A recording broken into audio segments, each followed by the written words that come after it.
Hola, buenos días, ¿cómo están? Bueno, hoy vamos a iniciar lo que es la unidad número 2, donde justamente tiene que ver con el proceso de evaluación psicopedagógico en el adulto.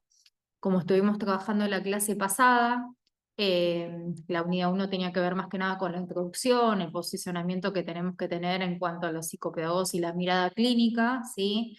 Cómo es el aprendizaje en relación al adulto, qué características. Ustedes van a ver que también en el material de la semana pasada tenían el modelo de la matriz de aprendizaje, bueno, este perfil de fortalezas y debilidades que uno tiene que tener en cuenta para ver cómo se consolida justamente ese aprendizaje. Y la idea es que a partir de la clase hoy, justamente ya empezar a trabajar todo lo que tiene que ver con el proceso de evaluación psicopedagógica.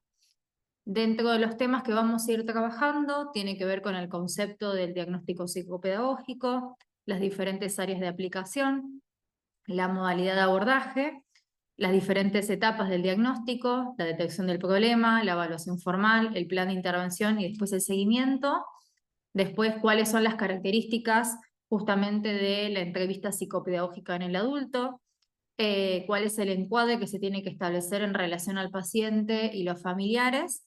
Después, todo lo que tiene que ver con aquella información preliminar, ¿sí? Como así también la interconsulta. Y obviamente aquellas particularidades que se puedan dar en relación a la clínica psicopedagógica de adultos, ¿sí? Cuáles son las demandas más frecuentes, qué debemos considerar en relación al paciente y el contexto. Y algo que van a tener que tener en cuenta también es que tanto la unidad 3, 2, 3 y 4 van a ser unidades con mucho contenido, que van a ser bastante extensas, ¿sí? Pero justamente la idea es poder ir articulando la teoría y que ustedes también en el espacio, en todo caso del sábado, los días que tenemos presenciales, tener la parte práctica, ¿sí?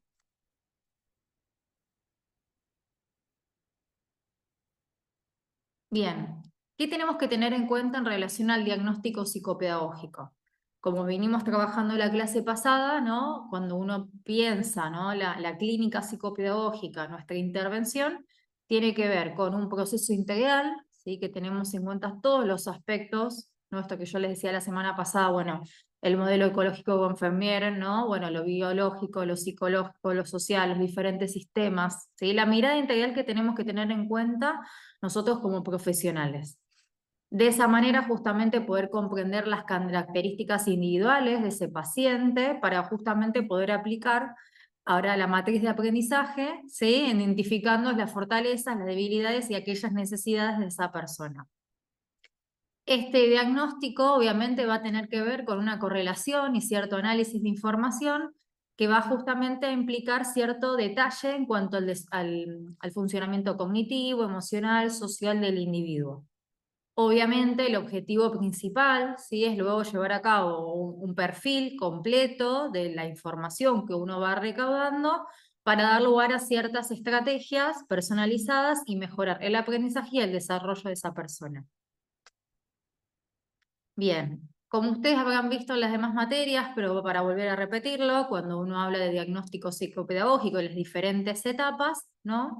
Podemos como a simple vista identificar algunos criterios o puntos como que son como principales en el proceso.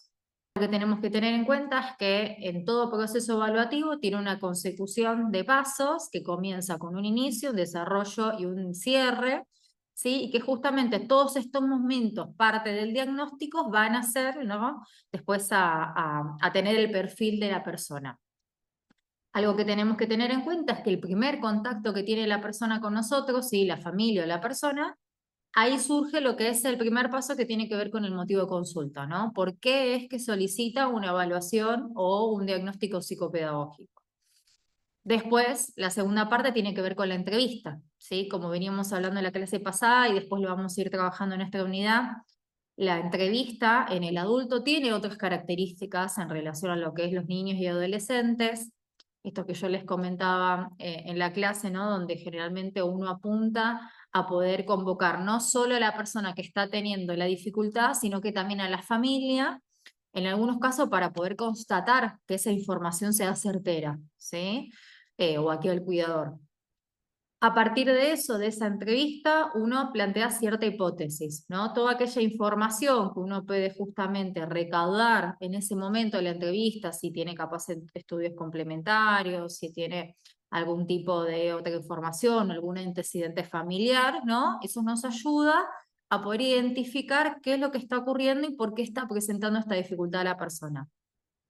A partir de eso, nuestras decisiones y elecciones en relación a cómo llevar a cabo el proceso de evaluación, ¿sí? Qué técnicas utilizar, qué tipo de características, cómo, ¿no? Van a depender en relación a esta hipótesis que tenemos en relación al caso, ¿sí?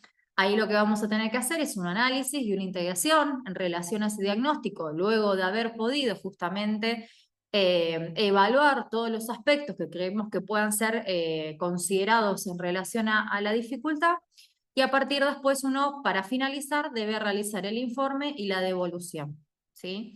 Esto va a ser como la estructura, ¿sí? Que nos va a servir para poder ir estableciendo los diferentes momentos en relación al diagnóstico. Algo que tenemos que tener en cuenta, ¿no? Yo les comentaba en relación a, generalmente estaba el primer motivo de consulta, ¿no? Que generalmente tiene que ver con esta derivación, que a veces puede ser que sea producto de algún neurólogo, puede ser producto del médico clínico, pensando capaz en adultos mayores, o a veces puede ser por motus propia, ¿sí? Ese sería como el primer acercamiento. El segundo acercamiento tiene que ver con la entrevista justamente propiamente dicha psicopedagógica. El proceso de evaluación previamente descrito comienza con la entrevista a familiares y al paciente, que era un poco lo que yo les decía anteriormente. Esta entrevista es crucial para facilitar el trabajo de todo el equipo interdisciplinario y obviamente esto lo debe llevar a cabo aquel profesional a cargo y justamente tener las herramientas necesarias para poder realizarlo. Ustedes van a tener uno de los textos que tiene que ver justamente con diferentes como hay todo un desglose de diferentes como aspectos que tenemos que tener en cuenta en relación a la entrevista, en donde, por ejemplo, uno de los autores, Bado, lo que habla es el tema de la empatía, el lenguaje, cómo justamente transmitir el mensaje, qué tipo de preguntas, ¿sí? Hay que considerar. Esto igual pues lo vamos a trabajar en el espacio práctico de la próxima clase cuando lo hagamos presencial, pero la idea justamente es para que vayan teniendo como una aproximación de qué cuestiones tenemos que tener en cuenta. ¿Sí? Bien, en este tipo de entrevistas justamente lo que vamos a buscar es tratar de recopilar información, datos previos mediante informes, tratamientos médicos, psicológicos, físicos. Esto es importante, si toma algún tipo de medicación, hace cuánto tiempo, ¿sí? Porque ahí uno va planteando todas las hipótesis en relación a estas situaciones que pueden estar estableciendo. No es lo mismo que una persona capaz haga la consulta, que está teniendo alguna pérdida de memoria o en algunas situaciones de la vida cotidiana, donde capaz ya viene con un antecedente de epilepsia, ¿no? Que una persona que capaz, a partir de que empezó a consumir algún tipo de psicofármaco, ¿sí? O que está en un estado depresivo, a veces eso puede estar vinculado con alguna cuestión puntualmente que está afectando la memoria por el tema de la medicación, ¿sí? Entonces, hay un montón de cosas que debemos considerar, porque bueno, obviamente van a ser importantes a la hora después de plantear cuáles van a ser los lineamientos que vamos a hacer para después elegir la evaluación y ver qué vamos a considerar. Bien. Algo que es importante, ¿qué es lo que nos sirve justamente en la entrevista? En el caso cuando hay lesiones, ¿sí? Si la derivación es porque ha tenido algún ACV o algún traumatismo, bueno, ¿cuál fue el origen? La gravedad de este tipo de difusión, ¿dónde está la lesión? Esa información nos lo va a dar generalmente el neurólogo y mediante un estudio de neuroimagen, ¿sí? Eh, los diferentes resultados de las técnicas de neuroimagen, ¿sí? Un electroencefalograma, alguna tomografía computada, ¿no? Que eso ayuda justamente a poder constatar para luego, después en función de lo que evaluamos, ver si hay cierta correlatividad entre lo que tiene que ver la lesión y cómo es su conducta o su aprendizaje, ¿sí? Por ejemplo, si estamos hablando que hay una persona que tuvo alguna lesión en el área frontotemporal, capaz cuando uno evalúe todo lo que es funciones ejecutivas, se observe, ¿no? Como alguna cuestión de la impulsividad que justamente está afectado, ¿no? Entonces no hay una regulación en relación a eso. Entonces, por eso es que es importante toda la información previa. Si por esas situaciones la persona se contacta y el primer agente de salud, ¿sí? o clínico tiene que ver con nuestra intervención, uno en ese momento, mientras va haciendo el proceso de evaluación, lo recomendable automáticamente ya hacer la derivación a el neurólogo, por ejemplo. ¿Sí? Mismo si sabemos que capaz la persona estuvo en tratamiento psiquiátrico y no ha justamente en el tiempo, no ha tenido un seguimiento de su medicación, de las dosis de la medicación, bueno, también esto tenemos que considerarlo, ¿sí?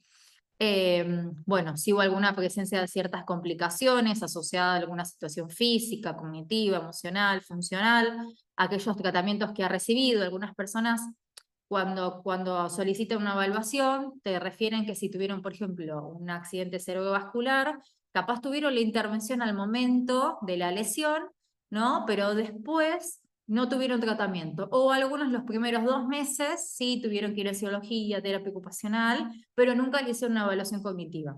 Entonces, bueno, también esto tenemos que tener en cuenta y en lo posible, tratar de, si es posible, poder contactarnos con ese profesional que también intervino en ese momento. ¿Sí? Obviamente todo esto va a depender de la evolución de la sintomatología y el nivel de dependencia o recuperación que se tenga hasta el momento. Eh, Como hablamos la clase pasada, justamente cada caso va a ser, o cada cuadro clínico va a ser justamente individual, ¿no? Entonces, lo que hemos hablado.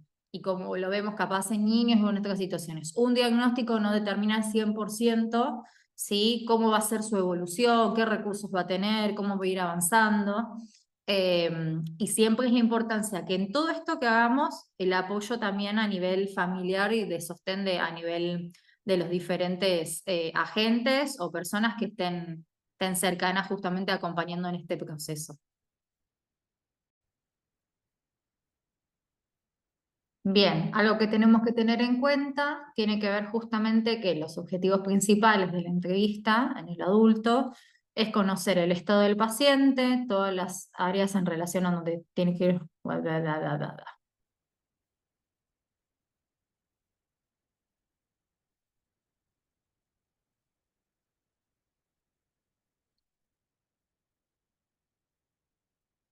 Bien, en relación a los objetivos principales de la entrevista, ¿sí? En relación a la intervención en el adulto, justamente va a tener como objetivo conocer el estado del paciente, cómo fueron las lesiones, la gravedad de esa lesión, justamente cómo acompaña ese contexto familiar, ¿sí? Por qué situación están atravesando. Esto que yo le decía la semana pasada, no es lo mismo una persona que es sostén de familia, ¿no?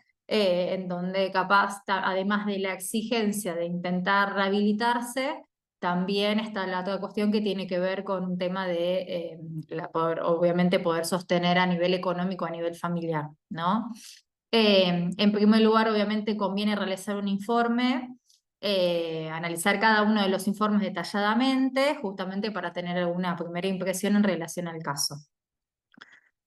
Una de las cuestiones que obviamente que lo venimos hablando, es importante que la entrevista tratar de recabar aquella información que implique a ciertos datos específicos, historia, poder identificar relación familiar, ¿sí? Porque muchas veces hoy en día, más que nada post pandemia, uno de los motivos de consulta por parte de los adultos es que se le hace difícil poder vincularse con otros, más que nada en relación a los adultos mayores y que esa falta de vinculación, de rutina, tiene que ver con esta cuestión de memoria. Entonces, cuando uno empieza a indagar, bueno, cómo es su vida cotidiana, qué hace, ¿no? Te dicen que desde que capaz se jubilaron, una persona que estuvo en actividad a lo largo de toda su vida, después su vida es bastante monótona, donde capaz la única actividad es ir a comprar, ¿no? O ir a los médicos, o ir a cobrar la jubilación.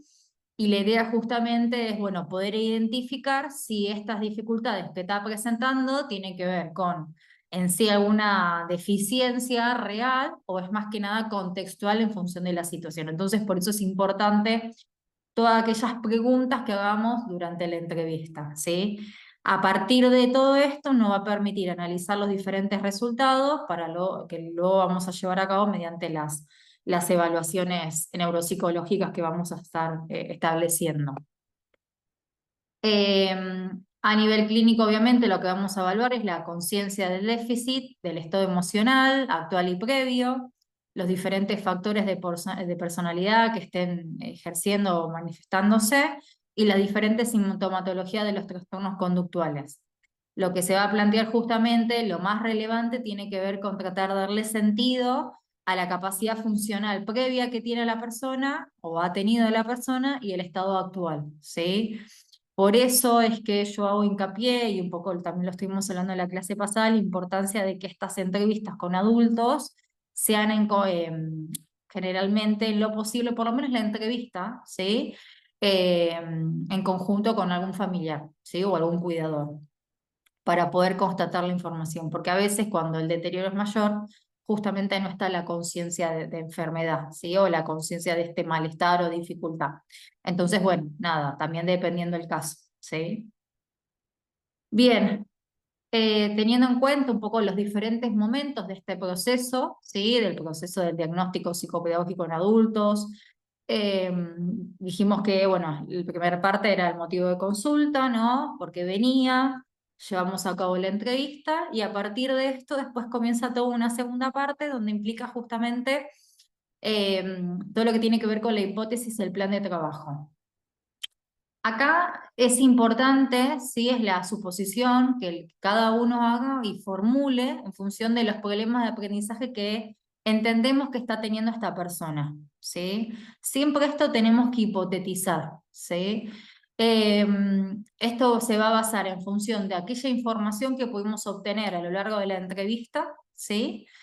Las diferentes observaciones que vimos mediante la comunicación, cómo fue estableciendo, los informes que nos dieron previamente, que esto nos va a ayudar justamente para después cómo evaluar, ¿sí? ¿Qué elegir?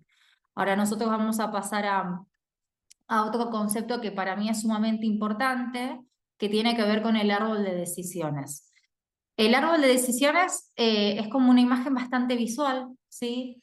Y lo que ayuda es justamente a desglosar y organizar de forma sistemática las posibles causas, diagnósticos y tratamientos en función de la hipótesis que planteamos. El árbol de decisiones se arma desde lo mínimo, ¿sí? Desde el primer contacto. Y esto nos va a ayudar, a medida que vamos haciendo todo el proceso de diagnóstico, ¿sí? Justamente a poder hacer una guía, ¿sí? De lo que vamos realizando. Cada rama del árbol va a representar una decisión y una serie de pasos que se deben tomar, permitiendo una exploración ordenada y lógica de las posibles rutas de intervención. Entonces, si uno piensa en relación a este árbol de decisión, va a tener como diferentes justamente momentos, ¿sí? Donde el primero tiene que ver con la identificación del problema, o sea, hace parte del problema central que el que el paciente presenta, el motivo por el cual justamente se acerca a hacer una evaluación o un proceso diagnóstico. La formulación de hipótesis, cada rama puede presentar una hipótesis diferente, ¿sí? Podemos pensar una persona que viene con esto, con alguna cuestión de que el último tiempo está teniendo ciertos olvidos. Pero además, la persona cuenta que hace 2 años perdió a algún familiar, a su pareja o un hijo. Entonces ahí uno empieza a establecer cierta vinculación. Bueno, tiene 70 años. La pérdida de memoria o estos olvidos que tiene que ver con una cuestión emocional, tiene que ver con una cuestión neurológica, tiene que ver porque hay algún antecedente familiar, tiene que ver con algún tipo de declive propio de la edad, ¿no? Entonces, bueno, todas estas preguntas que nos vamos a ir haciendo justamente van a dar lugar a esta formulación de hipótesis, ¿sí? Justamente para poder dar lugar a la evaluación, ¿sí? Tenemos que partir de esas preguntas. ¿Por qué? Porque si uno dice, bueno, pero capaz yo mientras en la entrevista pude observar que la persona no tenía ninguna dificultad motriz, podía establecer una comunicación y había cierta concordancia entre lo que decía y hacía, ¿no? Bueno, un montón de cosas que uno se va a poner a pensar justamente y a reformular, que eso nos va a decir, bueno, a la hora de uno tener que evaluar, ¿sí? Voy a hacer hincapié en ciertos aspectos, por ejemplo, la memoria, por ejemplo, el vocabulario, por ejemplo, las funciones ejecutivas, ¿sí? Entonces, eso va a depender, ¿sí? De estas hipótesis que uno se va planteando. Esto quiere decir de que capaz a veces cuando uno está recién comenzando, por una cuestión de querer asegurarse, ¿no? Termina tomando todo para decir, bueno, que no quede nada aislado. Pero la realidad es que a veces, dependiendo de la situación, hay cosas capaz no es necesario, ¿sí?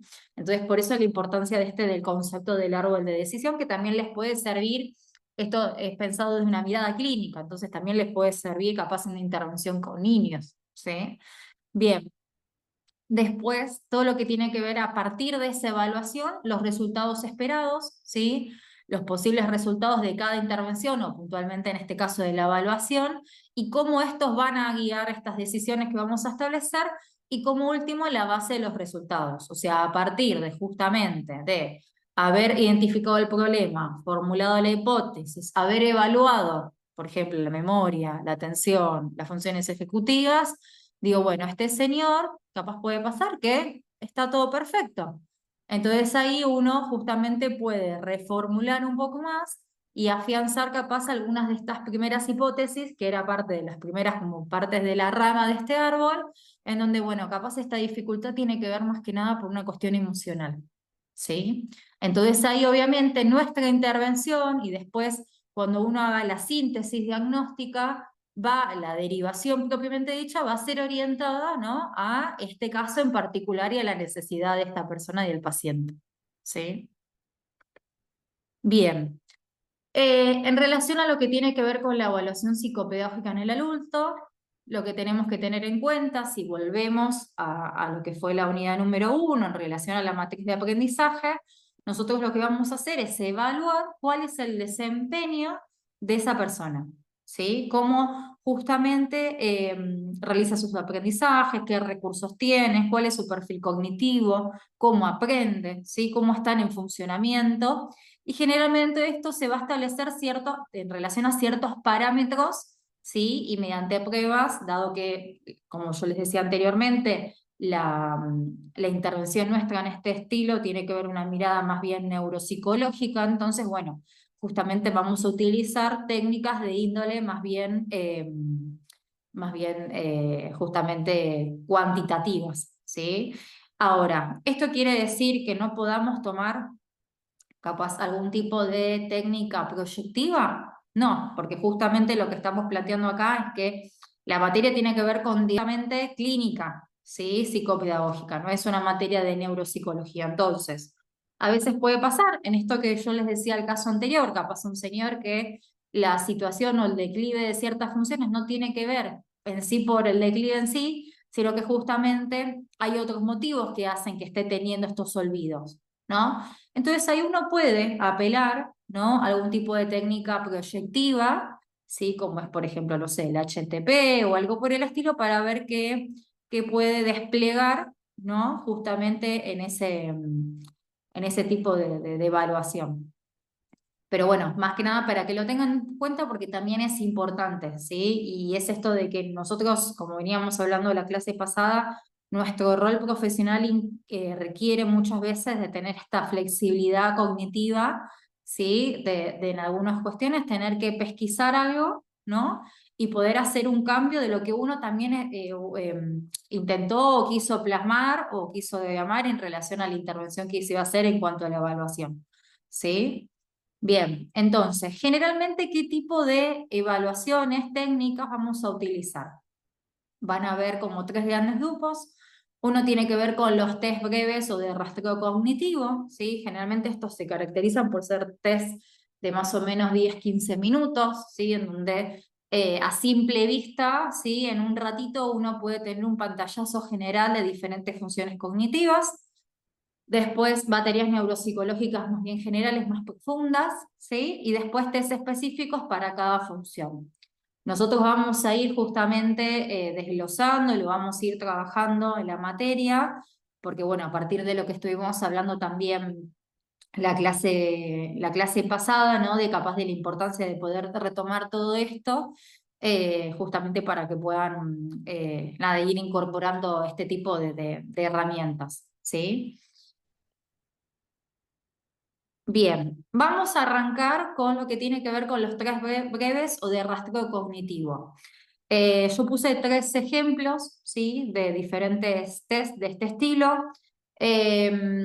Ustedes van a tener en el campus una carpeta en donde yo voy a ir cargándoles los protocolos de estos test, no todo el test en algunos casos, pero sí los protocolos porque eso nos va a servir para poder también trabajarlo en el espacio después de los sábados, las clases, aquellas clases prácticas.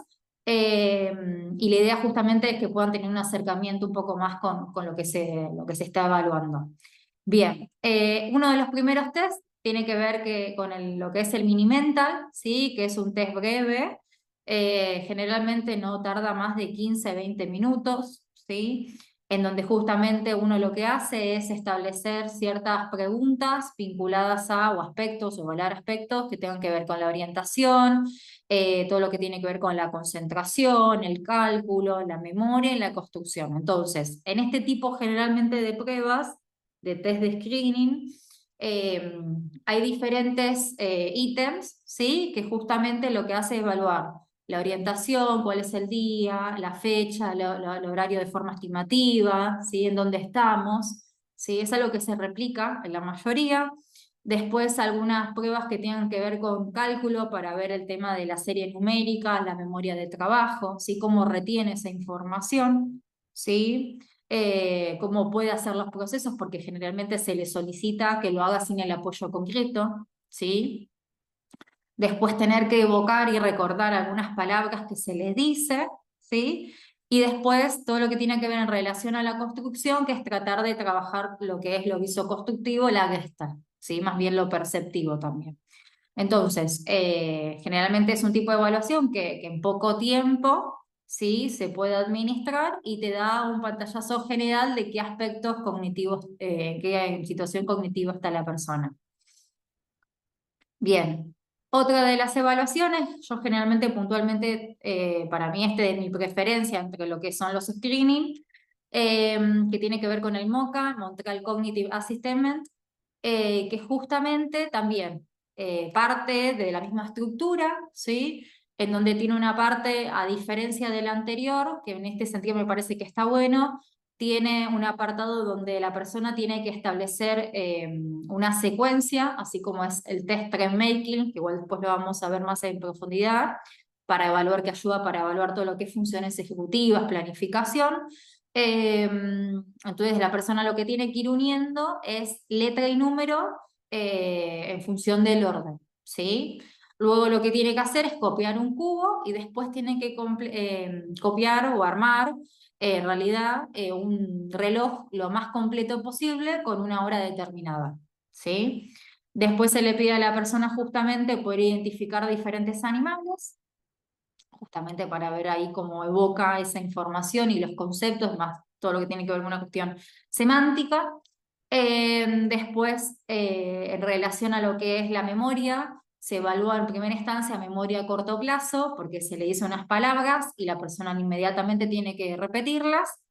Y después se tiene que esperar un tiempo y volver a intentar evocar esas palabras que se dijo anteriormente, y ahí estamos trabajando, eso lo llaman recuerdo diferido en el test, pero sería más bien memoria a largo plazo. Después otra de las pruebas para trabajar aspectos atencionales en cuanto a los ítems del MoCA. La persona tiene, en realidad la persona que está administrando la técnica tiene que justamente decir letras, y cuando dice A la persona tiene que golpear la mesa, ¿sí? Para trabajar el tema de la velocidad en algún punto de procesamiento y también lo atencional, o sea, cuánto tarda en cuanto a la respuesta.